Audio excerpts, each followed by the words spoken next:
Good morning to those of you in the Americas, and good afternoon to all of you who are joining us late in the afternoon in Europe.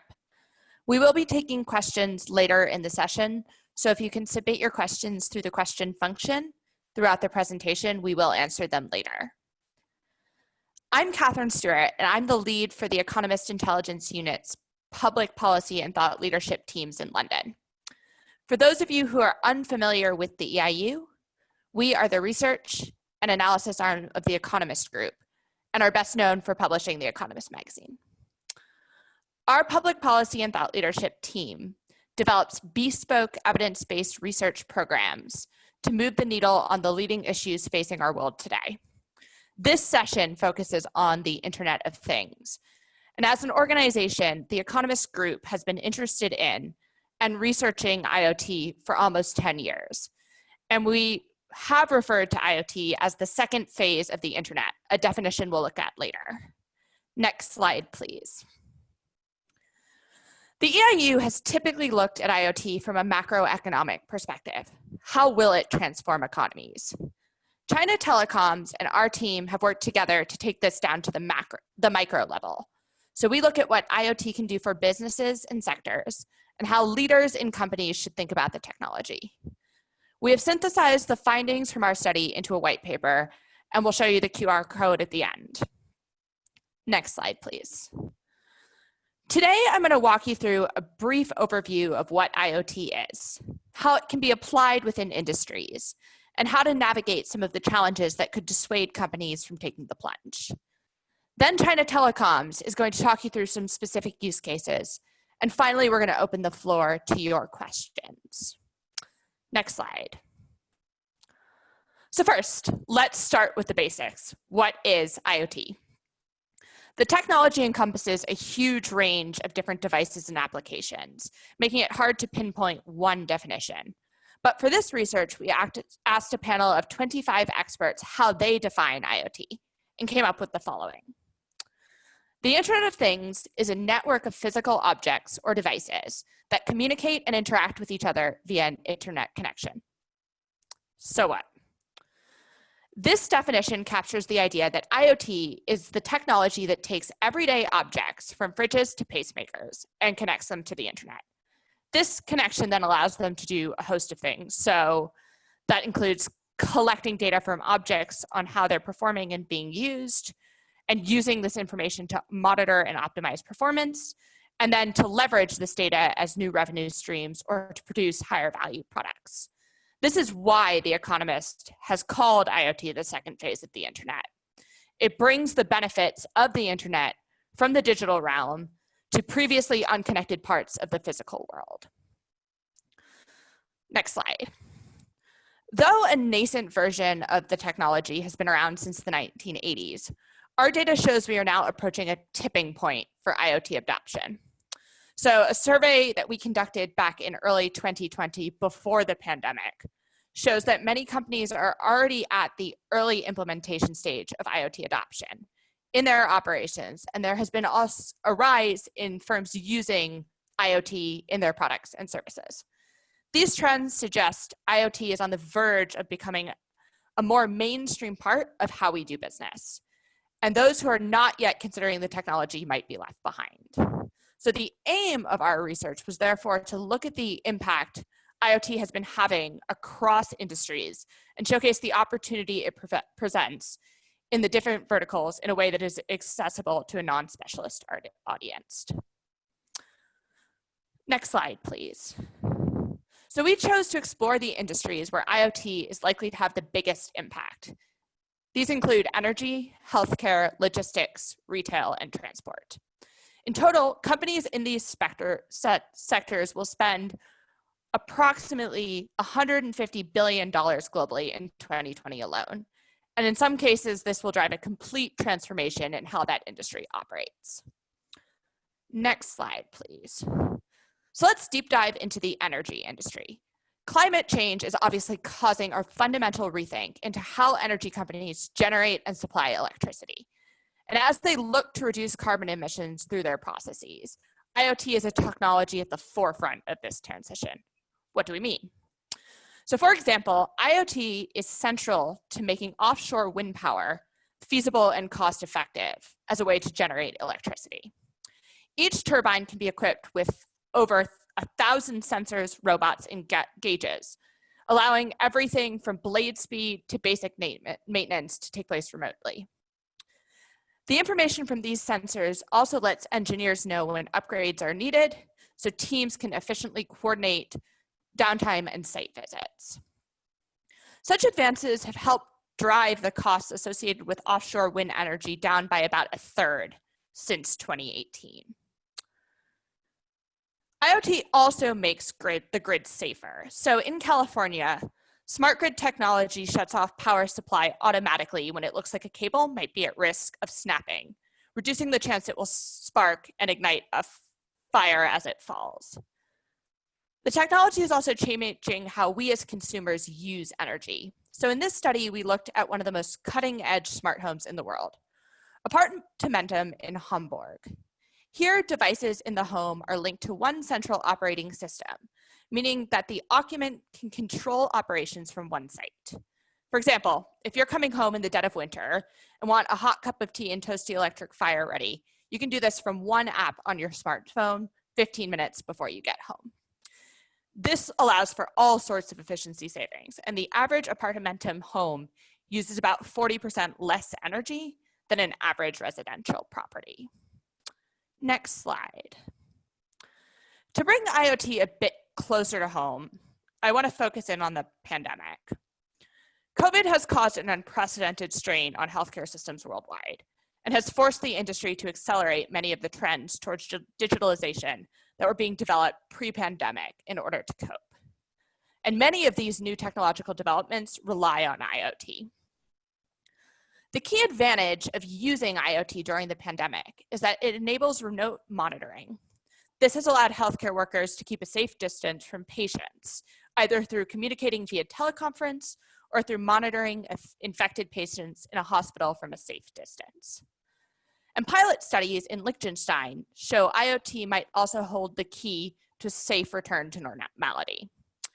Here, the population has been issued with biometric bracelets, which help trace the contacts of an infected person, and then a step beyond track and trace, allow people to monitor their own temperatures.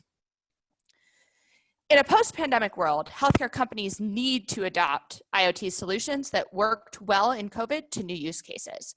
This could unlock new revenue streams through upgrades to existing wearable devices, or with decision-making on complex patients by using sensors to build a more complete picture of patient health. In the long term, as the technology improves, IoT will become critical in helping address the world's shortage of healthcare workers, which, according to the WHO, will reach almost 13 million in the next 15 years.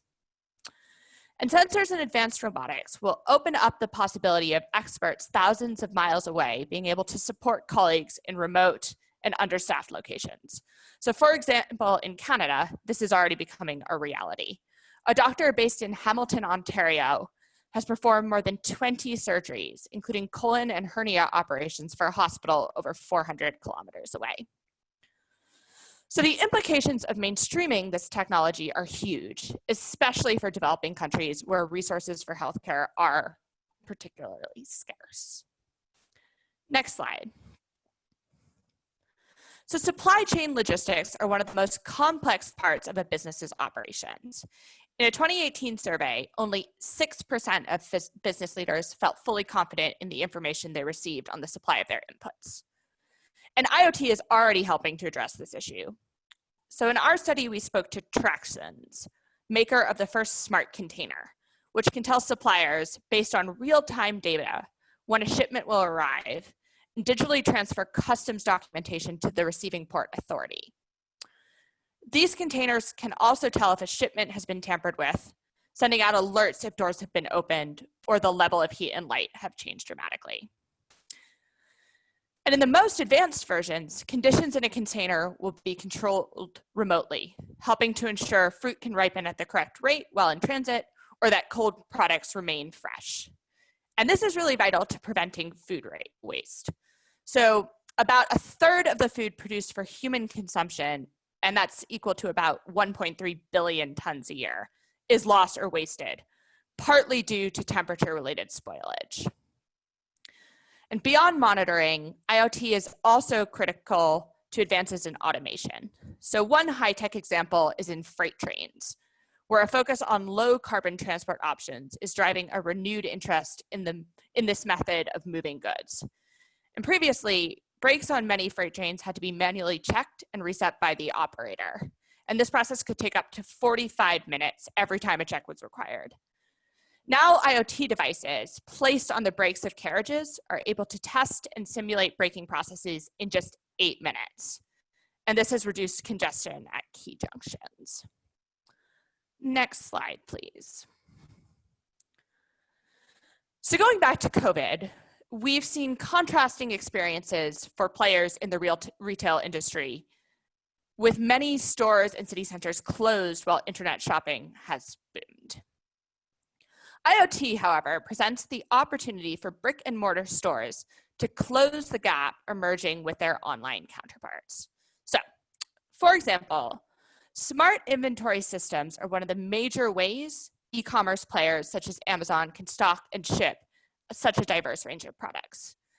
These systems automatically alert a warehouse team when an order is placed and trigger a chain of reactions to replace it before it's picked, packed, or shipped. Microsensors placed on items in stores enable a similar principle to be applied in brick and mortar shops. The sensors can register when an item leaves the shelves, alerting stockrooms and suppliers that it needs to be replaced.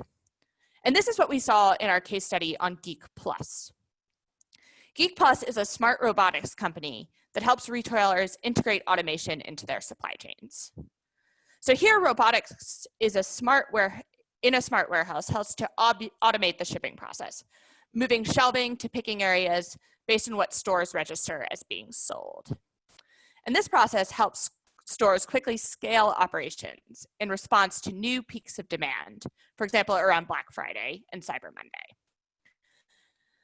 Automating these processes allows brick and mortar stores to collect another precious commodity, data. Greater information about how consumers shop and their tastes and habits can help everything from store optimization to designing optimal promotions. And one crucial finding from our study is that automation in retail needs to be combined with a greater focus on what the human touch can bring, especially in physical stores. Across the experts and industry leaders we spoke to in this area, a message was clear. Human technology collaboration rather than full automation is the best prospect for the industry. Next slide, please. So personal transportation remains one of the most inefficient and inequitable parts of the modern economy. The average car is immobile for about 95% of its life, and many rural public transport services struggle to remain viable, which cuts communities off from their urban hubs. IoT could help facilitate a complete change of thinking in this space, moving from an ownership model for vehicles such as cars and bikes to seeing transportation as a service. This means fewer people having their own means of transportation that sit idle when they're not using it, to a membership model where you can access a third-party vehicle on demand. And many of us are probably familiar with Zipcar, one of the first companies to consider cars in this way. And IoT was central to creating a system that allows hundreds of people to share one vehicle. Sensors in the car allow it to be unlocked from an app on your phone, which also includes members' details such as license numbers and insurance numbers. So far, Zipcar has taken almost 5,000 vehicles off the road by itself and has further reduced carbon emissions by making many of its cars electric. The other main area where IoT is set to revolutionize personal transportation is with autonomous vehicles. Though the hype in this space has often led media and companies to sensationalize both advances and risks, IoT is helping this once futuristic possibility become a reality. And connectivity is at the center of this. For example, just this week in the UK, it was the telecommunications company O2 that launched the first commercial driverless car lab in partnership with the UK government, not a car company. And telecoms is central here, as vehicles need to leverage new 5G networks to reduce the lag time between onboard devices and computers elsewhere. This is necessary to help cars access advanced computing solutions that can be readily updated, helping them respond to complex so-called edge situations where advanced analytics are needed. For example, to tell the difference between a flock of birds or leaves blowing across the road. Next slide, please. So I've just spent the past few minutes talking about how IoT provides benefits. However, our research also highlighted that IoT often brings with it new business challenges. Often, people unfamiliar with the technology might see these challenges as insurmountable and be put off considering IoT unnecessarily. Our research suggests industry leaders need to consider the challenges around IoT as they would any other business risk, something to be carefully managed and mitigated, but not a complete roadblock to progress in this space. Next slide, please. In our research, we look at 3 challenges that are top of mind for business leaders considering IoT for the first time: privacy and security, digital infrastructure, and regulation. And in the final part of the presentation, I'm going to take you through each challenge and how businesses might mitigate the risks in their industry. Next slide, please. First, let's look at privacy and security. Any device connected to the internet can be hacked. For example, people have stolen identities from casino punters by accessing sensors in a smart aquarium, and baby monitors have been hacked to issue kidnapping threats. The problem here is that IoT devices are often made with many different devices, some of which are designed ignorant of their final application. This means security and privacy may not be considered as a major issue and lead to backdoors or forgotten insecure access points in the final device. For example, with the baby monitors, a part of the device connected to the internet was password protected. However, each device had the same default password, which was password, meaning it was extremely easy to access that specific component and to compromise the whole device. With the aquarium, the connections to videos installed to monitor the fish were not made private, and that meant cameras could be hijacked to view the room. To combat this, businesses using IoT should consider 2 simple steps. Firstly, ensuring all vendors follow codes of best practice, not just those involved in the final product. And secondly, embedding security considerations at each step of the development process of new IoT technology or adoption. The best advice from our experts is don't progress forward if you have not thoroughly tested a device. Each step has its own flaws, which are harder to spot once you move past the design phase. A popular way to test if your device is secure is to hire a red team or a group of friendly hackers who try and break into your device and recommend how access points can be closed. Next slide, please. As noted earlier, many firms are on the verge of implementing their first IoT applications, but that is not the only problem. Businesses that have forayed into IoT note the challenges in scaling the technology. 72% of businesses think the move to 5G needed for advanced IoT will be expensive. A key driver of this is that many smart applications are comprised of various different IoT devices, and the lack of a unified standard or operating language means that it is sometimes hard to coordinate between the different sensors and robots. According to our experts, this lack of integration is slowing down larger scale IoT adoption, especially in complex systems such as smart cities. However, here companies shouldn't be put off because it can be hard, especially since big companies are becoming increasingly willing to cooperate on this issue. So Lars Heinrich, the founder of Apartmentum, initially found that large household appliance companies were unwilling to share their operating language, known as API, with his team so they could translate it into the building central operating system. However, today, many companies make their API available. And often there are R&D grants on offer from governments or local authorities to support the cost of creating these systems, especially if the software created can help others in similar situations. So in the long term, firms actually need to be willing to work with the organizations setting the standards, for example, GSMA, and to support these organizations to develop a system that serves broad commercial interests. Secondly, it is critical to make sure your team has all the skills you need to roll out IoT and your application successfully. So this might mean bringing in a consultant team in the short term, or working with someone who has successfully managed an integration in the past and can share their experiences. Next slide, please. And the final challenge we want to talk about is regulation. Both the UK and the EU are planning new specific rules on IoT in the near future, though little is known about what these regulations will look like. Fragmented approaches between markets make it hard for a supplier to ensure a product being sold all over the world meets all the individual requirements. And in the long term, IoT providers will need to actively engage with policymakers in order to design useful and comprehensive policy. This might involve patience in helping lawmakers understand a technology they're not familiar with, and working in tandem to find a workable solution. Because of the potential of IoT to bring new cyber attack services into physical parts of our lives, it is untenable to think specific regulation will not be a top policy priority for policymakers in the post-pandemic world. But businesses should not try to circumvent or stall this process. Instead, they need to actively engage to make it the best version it can be. So now I'm going to hand it over to my colleague at China Telecoms to talk a little bit about specific use cases. Jan?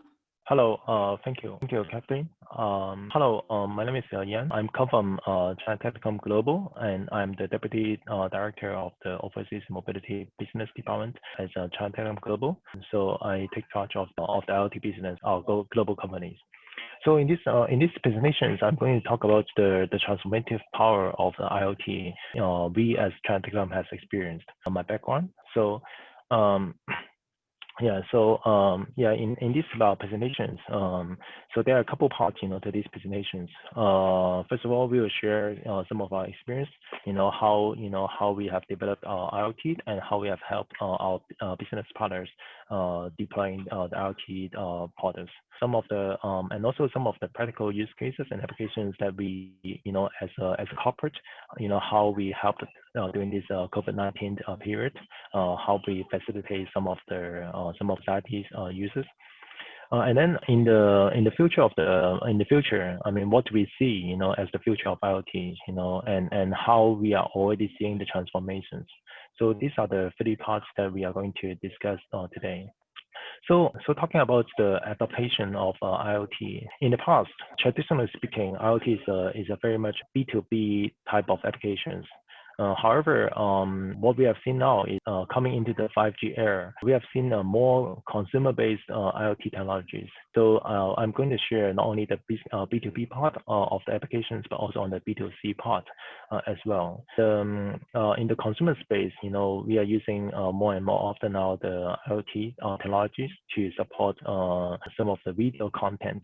So whether it's VR or high def content, or like some of the, or combine it with some of our cloud applications to create combine it with our cloud AR product, to demonstrate or to showcase the content. And there have been different applications or use cases already, mainly with the broadcasting events. So yes, so these are some of those that we have been seeing, in the real world. In the B2B part, so now with 5G, I mean, now 5G is a very popular topic in the operator world. and we are starting to see many live projects now using 5G. So right now, the number of the significant benchmark projects have already exceeded more than 1,000. And then there are different industries. There are different key industries that we have seen use cases, over 300 use cases. In key industries include like the industrial internet, the typical industrial use case, some of the new media applications, smart healthcare, and and some others like some will cover like smart campus or smart city types of applications. So yes, so these are the two big categories of IoT use cases that we have been seeing. And in terms of from China Telecom's perspective, so what we provide concerning IoT. So IoT is a very big topic, and then actually in essence, what we actually contributing in the IoT world. First of all, there are four parts. First of all is the connectivity part. So of course, China Telecom traditionally as a connectivity provider. So connectivity is a core part or is a fundamental part of what we provide. So from the past, 2, 3, 4G to nowadays, with MPLT or 5G, this is the area in terms of connectivities. And but more than connectivities, now going into this digitalization world. We also provide other services, end-to-end services, including devices, cloud, and applications. China Telecom as an integrated telecom service provider. So cloud is also a very important element of what we provide. We are providing cloud to enable more of our business partners, to deploy their services on the cloud to more users. And combining with the IoT technologies, so with some of those, Kathleen has mentioned, so you need also devices and applications. We have a very comprehensive product portfolios to create a ecosystems that they combine devices and applications for different use cases. And some of those use cases I will mention as part of these slides. Okay, so going back to the earlier parts that I mentioned, nowadays, with the IoT, there are to C use case as well as to B use case. So here I give two typical examples here for illustrations. Some of the demonstrations of how we actually applying the IoT technologies in real world. So on the left hand side, we have this Tianhe Sports Stadium's live broadcasting event. So in the past, with the huge areas of these football stadiums, it's very hard to cover with traditional cellular network. But nowadays, with 5G, we are able to provide larger coverage area for these sports centers. And then with the 5G combining with IoTs, so we are able to provide not only the Wi-Fi coverage so this stadium area, but also we allow the stadium's producers to capture the live event in high definitions and then to show it to the world. And also we actually not only that we capture the video content from the football match, but also we use 5G to play it back to the audiences within the stadiums. And then so to enhance the experience, the whole football watching experience.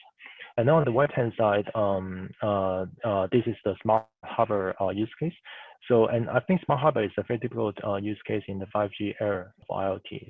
So we use the standalone architecture in 5G to provide small latency service, a low latency service, for the harbor owners to ensure that they have coverage for the whole harbor area, and also to allow them to have some autonomous control using 5G.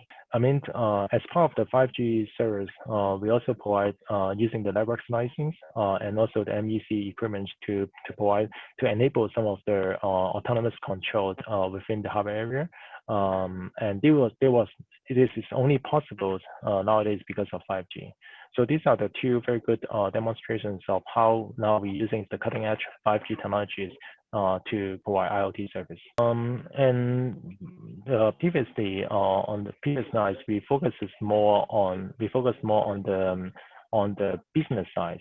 How we use IoT to enable different business services.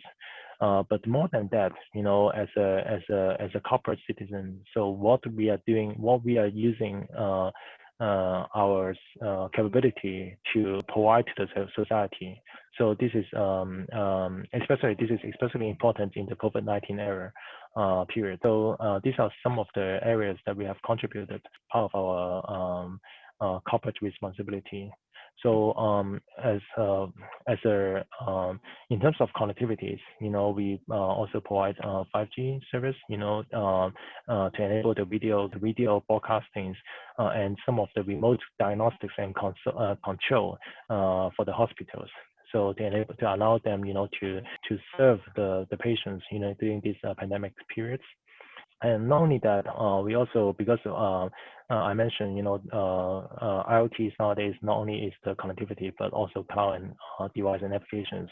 So using our cloud platforms, so as part of our operation spring, we also use our cloud platform to enable a lot of the businesses to be able to resume service during the pandemic period, to allow them to move some of their services from offline to online. So this is what we have done by providing the cloud service to these different users. And then at the end, last but not least, we also partners with different companies, to provide different robotic applications, to avoid to reduce the human-to-human connections, so to enable them to work more safely. So using the robots to clean different areas, or to do temperature detections, for example. So these are some of the services, robotic services that we provide as well. Okay, so this will be the last slide of my presentations. So I think talking about from business side to how we serve the society during the pandemic period. I think here I want to highlight that nowadays we are not only seeing IoT as a service, but we are actually seeing it transforming our society as a whole. So people may not notice, but actually IoT is happening in every part of our life, especially in China. So there's a big push, from the government, to drive the smart city deployment. So as part of the smart city deployment, there are different applications already deployed around the cities as part of the people's daily lives. So for example, here are some of the examples, but there are many more. So for example, the fire management. So we use smoke detectors, or we detect the pressures of the fire hydrants to make sure that all the equipment are in safe state. And then in terms of for example, security, so we monitor if there's any fall of objects, from the buildings, or monitor do some remote monitoring, things like that. So and device and wearables are pretty easy to understand. That IoT, as as some of us, are wearing the smartwatches, etc. So we are also, of course, it's also part of what we provide. And then some of the other things like health and sanitizations, how we use IoT to enable some of the waste controls, or some of to ensure for example, the water cleanness, for example. So all these are possible nowadays, with the IoT technologies. Lastly, in terms of vehicle management, especially in the 5G areas. So now we are able to do the V2X, V2V applications to ensure to manage the traffic much more efficiently, and allows much more safe travels. So these are some of the things that we may not notice, but it's happening in our lives. So, and I want to demonstrate that, this is happening nowadays, and this is what China Telecom has been part of overall. So yeah, this will be all of my presentations. Thank you. Thank you, Jan. We now do want to take your questions, so please either enter them in the chat function or in the Q&A function. But we have a few to start with. First, we have a question on whether we were going to share the PPT and record of the webinar. And the answer is yes, this will get circulated around to all registered participants. Beth, I want to turn this question over to you around why we haven't addressed manufacturing in this piece of work. Yeah, of course. No, thank you. That's a great question. Just a brief introduction. My name is Beth Warren, and I was the project manager on the research for this project. So when we were thinking about what industries we wanted to look at, we did consider manufacturing as a vertical. However, what was really interesting for us is that manufacturing was pivotal in a lot of how IoT was transforming the other industries. So, for example, we had healthcare manufacturing, retail manufacturing, transport manufacturing. And so instead of thinking about it just as often done as industrial IoT, we thought it'd be more interesting to look at how the kind of input production across these different industries was being transformed by IoT instead of kind of focusing it on as a vertical in itself. Thank you, Beth. And as a follow-up to that, how should companies who are thinking about IoT for the first time address digital skills shortages in their firms and in their workforce? So it can often be hard to attract top tech talent. What do you recommend there? Yeah, no, that's another great question. Obviously, with something like IoT, especially if you haven't worked with the technology before, or you haven't thought about automation in your operations, it is really important to have an expert lead or someone with experience in that field to help you with that transformation. That expertise at the top is completely invaluable, especially when we're thinking about some of the challenges we talked about today. So, for example, around security and privacy and scaling up your operations. However, what we also found, and this actually touched on something, Catherine, that you mentioned in your presentation, is that human technology collaboration is definitely where we're seeing the immediate future of IoT. And actually, a lot of what is required for general operations is a fairly base level of digital literacy. So you don't need, for example, an expert to be able to run an IoT application. You just need someone who's well-trained and confident with that area of what they're doing. And I think there are some really great examples of actually how it was Fred Conway who found that with the way that IoT was impacting their dock operations, they had too many dock workers. They had achieved so many efficiencies that they no longer needed so much workforce in that area.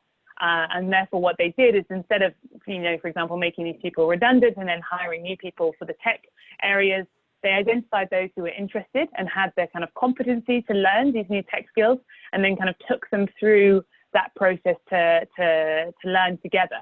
And what obviously the benefit of that is that you've got the people who understand the fundamentals of your company, who understand your company's principles and where they're coming and who have experience with your kind of internal operations, and you can use that institutional knowledge into this kind of technology transformation.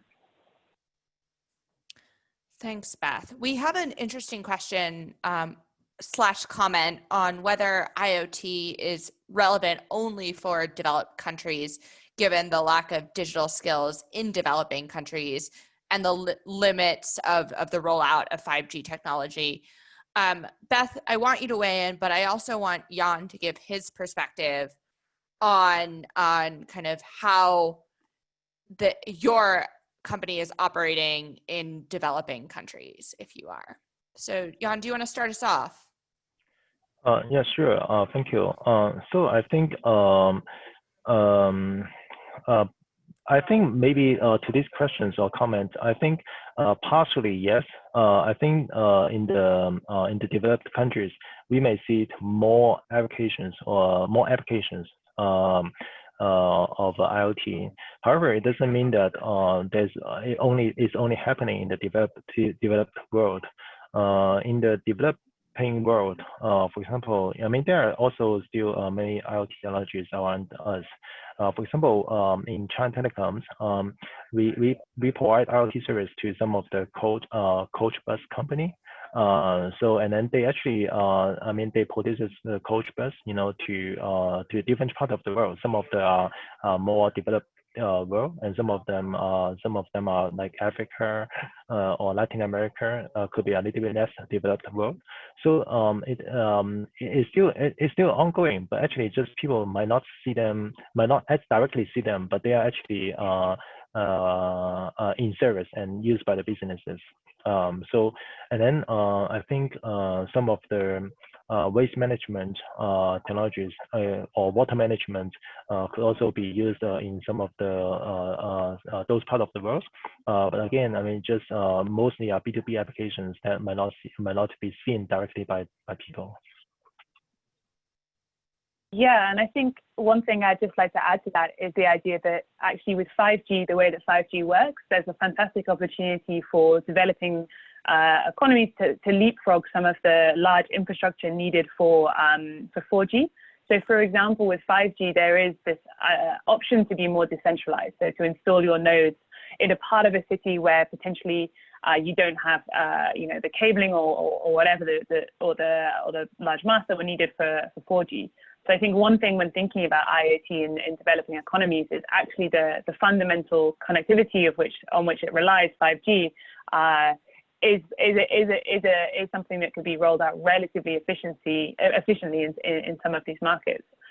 For example, at the moment, I'm working in the DRC. Our big partner, one of our big partners there is GSMA, because there is so much kind of phone penetration in these markets already that actually the data that they can provide, as well as kind of typical development research that we do, is completely invaluable in that space. Thank you both. We have a couple of questions centered on the highest risks for the connectivity of IoT in general. So do both of you want to talk a little bit about where you see potential risk points, electricity breakdowns, shutdowns, et cetera? I can say something first. I think I mean there's always a risk that comes with technologies. So this is kind of inevitable. But I think as a service provider is how we can mitigate this risk. I think some of the risks that we have seen is, for example, security risk. So generally speaking, to be honest, the reliability of the connectivity service is quite good already for most of the operators in the world. However, I think now with so many applications on the cloud, I think security has been a concern, and also with not only on the cloud part but also on the device part. Now every vehicle is basically a moving computer. So how do you protect those cloud and equipment? I think it is something that we need to address. And as China Telecom, we are addressing them now. We provide our cloud service, and as part of our cloud service, we also provide some security solutions. We work with our partners very closely to enable some of their security measures. So I probably won't go into too much details into each of the security solutions or products that we provide, but it is one part that we are consciously addressing. Yeah, and I think the one word that always sticks out to me, and that you included in your answer, is mitigate. I think business operations involve risks across the board in basically anything that you do as a company has the potential to go wrong, whether kind of technology related or not. And I think what's harder often for business leaders in this space is because they aren't as familiar with the technology as they might be other parts of their business. They see these risks and these problems as larger than they are, because they haven't got the kind of frame of reference to go back to. And what I would always counsel is A, get your experts on board, have someone who understands what the risks are to tell you about kind of the likelihood and the impact, etc. So you can treat it like a different, like a normal business risk in your company, but to really not think that, okay, technology is this massive risk area just because that's often how, you see the worst cases reported in the media, but think about, okay, what's best practice risk management in my business for my normal operations? How can those systems and those processes be applied in the IoT or the technology I'm trying to bring in? Thanks both. A couple more questions here. So one is around how to encourage widespread application of IoT in supply chain management. So if you're doing it or half of a supply chain is doing it, but counterparties and business partners are not upgrading their system, then the benefit becomes limited to a firm basis rather than a system-wide basis. So how do you encourage others to take this step? I think that's an excellent question, a really crucial one to think about, especially when it comes to kind of supply chain management. I think part of it, I would say there are two things really that you'd want to focus on. First is just being really honest with your suppliers and the people in your supply chain and saying, look, this is the benefits that we could get if you thought about using IoT in this way.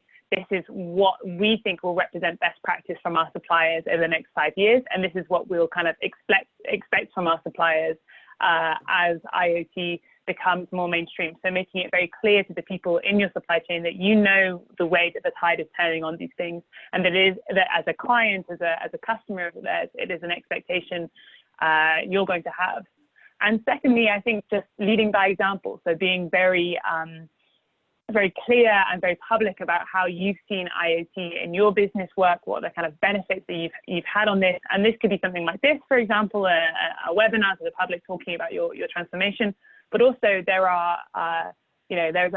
is a wealth of IoT-related press and blogs and publicity that's out there. So be public, do release press releases about what you're doing in IoT and make it clear kind of to the world that you as a company are making these transformations and that other companies working in your sector, working in your vertical, can learn from your example. Jan, I want to throw that question to you as well. So are there any examples of where you've helped a company turn their entire supply chain into an IoT-enabled supply chain? And I also want to ask you if IoT is only for giant companies, or are there scalable opportunities for SMEs to leverage the technology? So two questions I want to put in your camp. Sure. Thank you. So in terms of driving the value chain, or supply chain, it's a very broad question. But I can share, what we do at China Telecom. So we are aware of the importance of the supply chain, and so we developed our ecosystems, to include, the different partners, in the different part of the supply chains to try to create a sustainable ecosystems. So like I mentioned, so we focus more on connectivity is our fundamental service, but we cannot do everything. So we also rely on our partners, our ecosystems to support. So in China Telecom, we have ecosystems that include devices, other cloud platform providers, or SaaS application service provider. So yeah, these are the partners that we together we serve our business users. And how we drive changes to these businesses is we try to solve their problems. We don't force them to use IoT. It's driven by their business need to deploy IoT.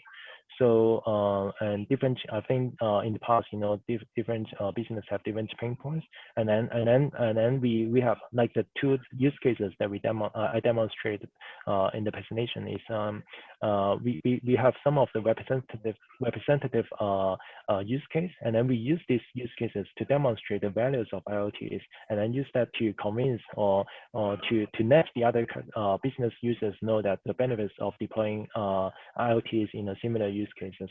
And this is how we did, to drive the business transformations. This is, I think, my response to the first part of the questions.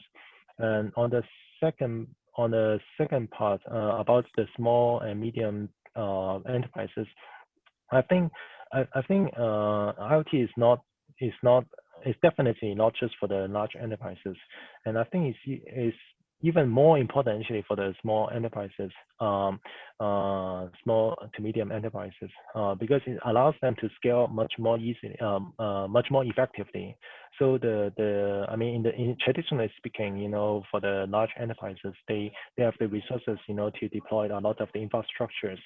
But nowadays, with cloud, with IoT, and from moving from offline to online, now these small to medium enterprises, they can have the capabilities that they previously were not possible to own or to compete with the large ones. And so this is how we see IoTs, or how we see it benefits not only to the large enterprises but also small to medium enterprises as well. Wonderful. We have time for about one more question, and we've gotten some inquiries around the skills that are most important for IoT. So one question that focuses specifically on Python as a program, and is that going to be the most important programming language in the next 5 to 10 years to make IoT work worldwide? And maybe Jan, you can weigh in on that.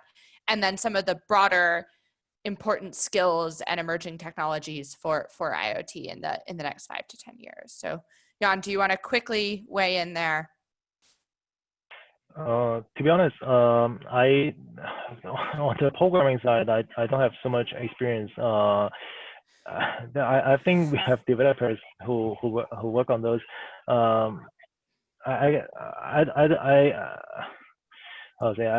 So maybe we can consult your developers and send an email response on that question.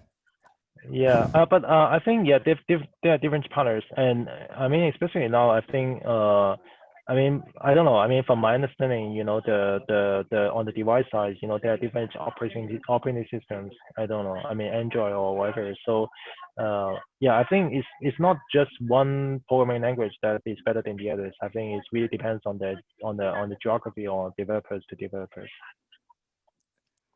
And what important other skills and emerging technologies do you see as critical to IoT? So more broadly. Well, in terms of technologies, I think cloud definitely. From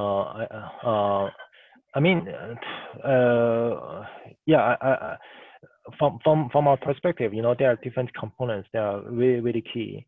5G, AI, and cloud. So I think these are the very critical technologies. It's not really new per se, but I think it's a important ones that is going to be more important in the future. No, I agree. And just to jump on that kind of programming skills question as well, I think as probably the person asking this question knows, Python is largely dominant at the moment, and I think obviously other languages in this place, C++, are kind of also very, very important to know. And I think the point around being flexible in your programming skills, if you are a developer looking to be engaged in IoT, is really central. You're not going to see one, in my opinion, you're not going to see one language dominate globally over the next 5 years. And you need to have a process in place for if you're designing an application, how is it going to speak to applications with other written in other languages or operating on different standards or systems, and B, what is your internal system as a company to learn and upskill and keep your developers at the forefront of what is happening in IoT over the kind of short and medium term. I don't think, because of the disparate way and the different applications that we're seeing, I don't think that there's going to be a solution to the problem of lack of interoperability or the fragmentation of the way these systems develop. So flexibility going forward is going to be absolutely essential. Thank you so much, Beth. Going back to healthcare, can you say more about how IoT will enable operators to mitigate the effects of workforce shortages? So expand on that a little bit. Yeah, of course. No, it's a great question. So what we're seeing at the moment in healthcare shortages, especially in the developing world, is that there is just across the board a shortage of skills. So there's a shortage of skilled people. So that's at the top, and your kind of consultants, your surgeons, your people who've taken kind of 10 years of training to get there, but also at the bottom. So you're looking at kind of your primary caregivers, your carers in the community. There's also massive shortages there. So we see IoT helping these two different groups very differently. So for example, on the first group with the consultants and the highly skilled people, what IoT will enable us to do is to take information for those people to respond to information from somewhere where they're not physically present. So thinking about the example in Ontario with the doctor in Hamilton who can perform surgeries elsewhere, enabling these consultants to access or transfer their skills to where they're needed most, regardless of where they're physically located. This means less travel time, less waste of time kind of moving between different procedures, which can help with the shortages in that space. At the other end of the spectrum, there's a very different potential application for IoT. So what we've seen there is that actually IoT can help, especially when combined with artificial intelligence, can help actually make decision-making in the healthcare profession more efficient. So, for example, thinking about something like radiology, where you're looking for something like nodes on lung scans, actually, we're using IoT and AI. You've almost got human levels of accuracy in detecting those things. So what IoT can do there is mean that actually you need a less skilled person to be able to interpret and action those scans. And what that gives a primary caregiver is more scope to be able to action things that potentially they didn't have the information before.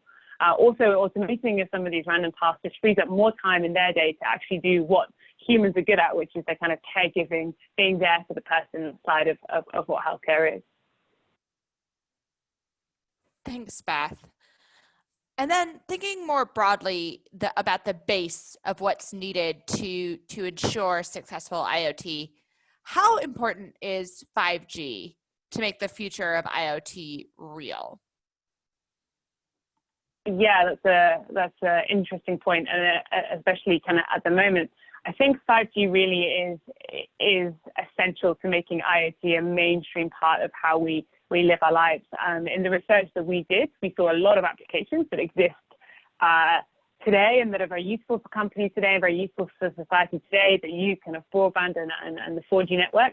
But really to make IoT transformative and to really bring it into our societies, it has to be ready to be embedded into objects wherever they are, and to be able to use computing power and receive information from them at speeds that at a very low latency. So, the equivalent of a camera flash is the classic example.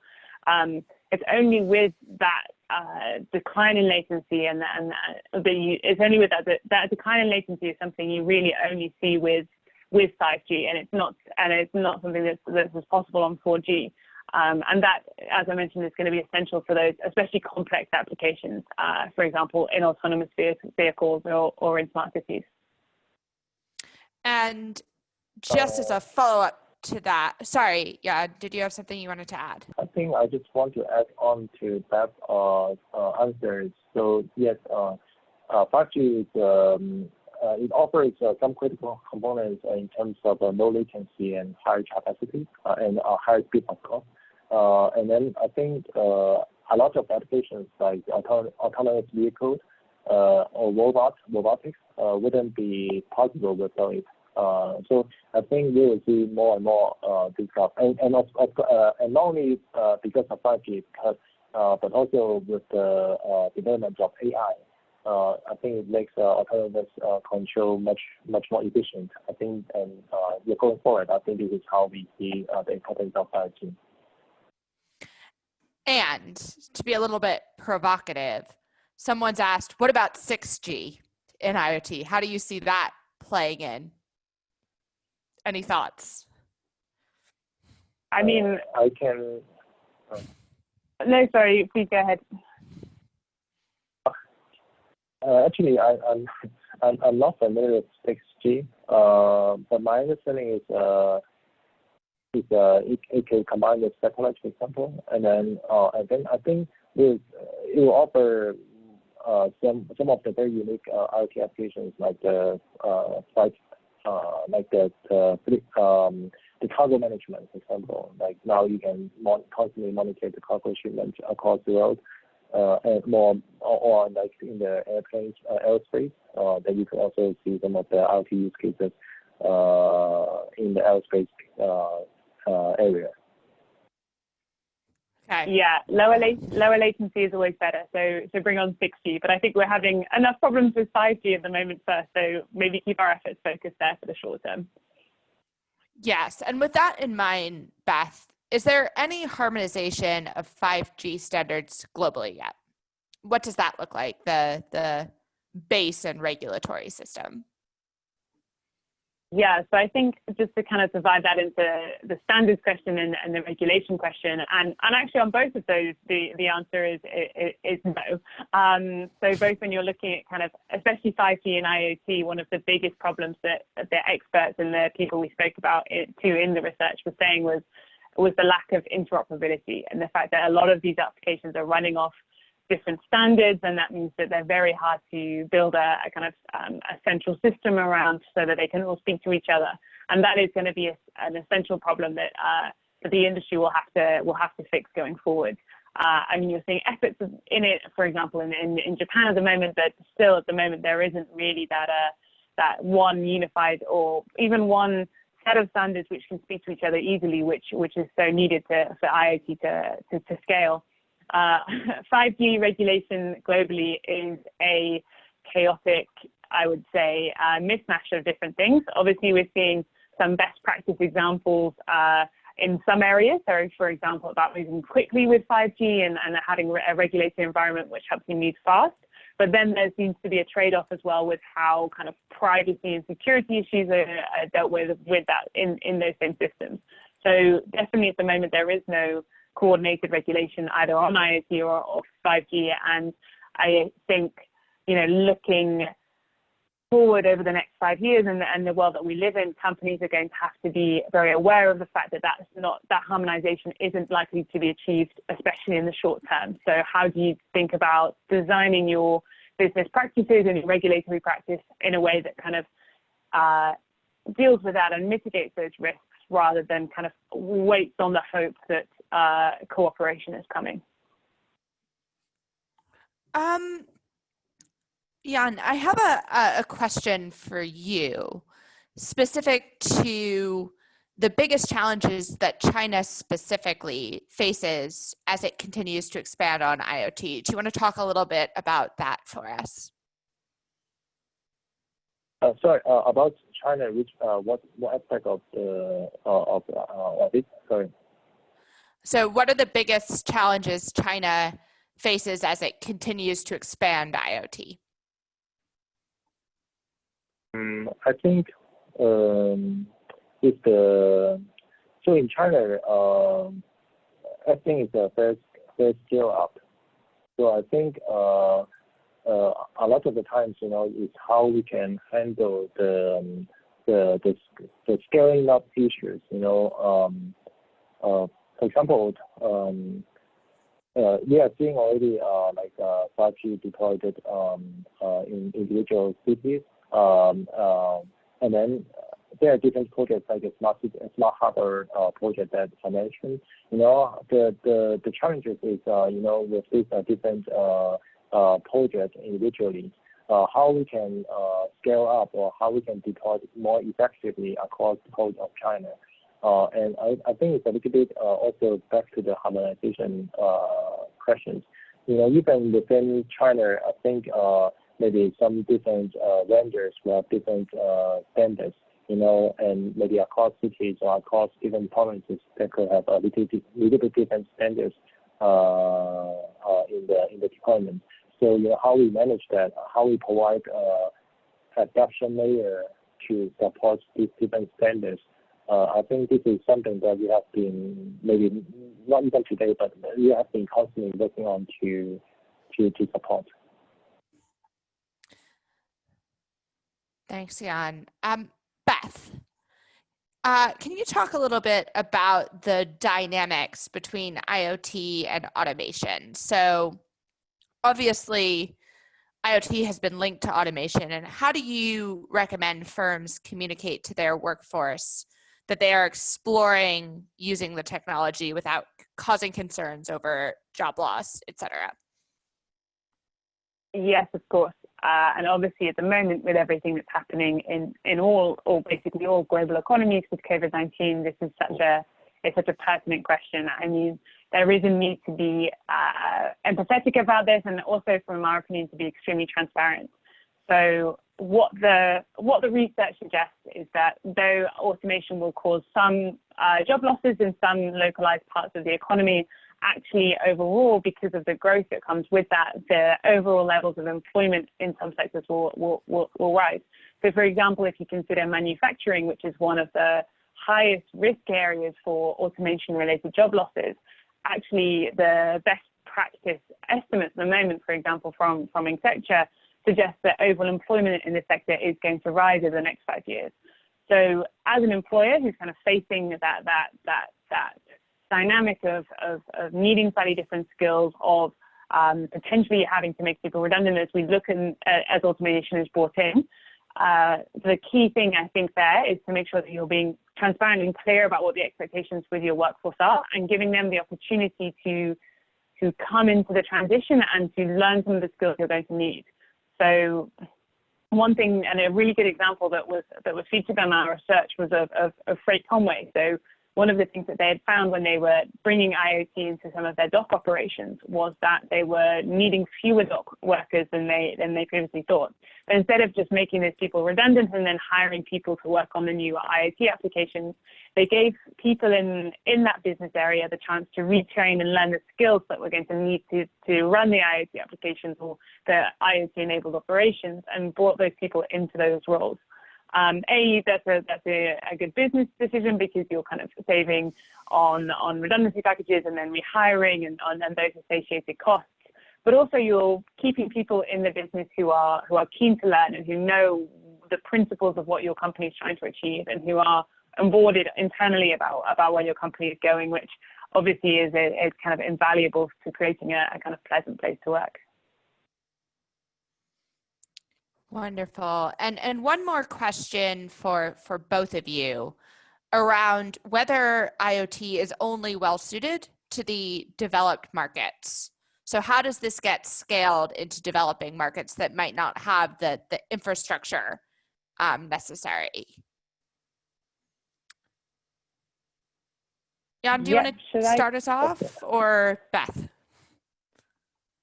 Jan, please go ahead. I think there are definitely requirements in the developing market as well, just maybe not as widespread as the developed market right now.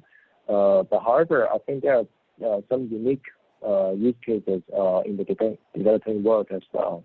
So because of the difficulties of laying the infrastructures, I think they relied on as a mobile service provider, so they relied on the mobile connectivity much more than the fixed connectivities. So I think, and of course, that's one of the reasons, that there will be more mobile IoT requirements, in this developing world. And also, I think we are seeing more and more often, I mean, to better utilize the energies on, for example, waters, for example. I mean, we are already seeing in our experience, you know, for example, in Africa, they're deploying some of the smart meters as well. Maybe not using the latest LTE infrastructure, maybe using the 2G infrastructure, but still it is important applications for them, you know, to be deployed in this part of the world. So I think there are different unique use cases in both developing world and developed world markets. So it's just serving different purposes.